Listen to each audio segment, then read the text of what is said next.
ఇల్లు మొత్తం వేరే వాళ్ళకి అమ్మేసి ఇక్కడ అక్కడ చెప్తున్నా నేను ఈ చేప చూపిస్తా మేము చెట్టు చూడతాయి తగిలిస్తా మెడకాయ దాడు పెట్టి ఎలాంటి వాళ్ళు ఇస్తున్నారు సార్ ఇల్లు అంటే మీరు ఉన్న వాళ్ళకి ఇచ్చుకుంటారా? సమాధానం చెప్పుకుంటూ వెళ్తున్నారు రెండు సెక్రటరీ గారు. మీ కాంగ్రెస్ ఉన్న వాళ్ళకి మీరు పేరు రాసిస్తే మీరు వాళ్ళకి ఇస్తారా? అయితే మా వాళ్ళకి ఇవ్వరా మీరు? అంటే మీరు కాంగ్రెస్ ఉన్న వాళ్ళకి ఇస్తారా మీరు?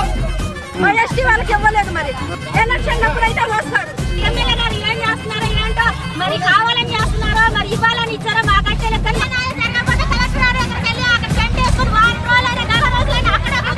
అది మాది అదే ప్రభుత్వం అండి. మేము వాళ్ళకే చేసిన ఓట్లు వాళ్ళకి చదువుకుంటున్నారండి. అదే బట్టి మీ దిక్కుంట కాదు చెప్పుకోమంటున్నారు. మేము ఎవరికి చెప్పుకోవాలి?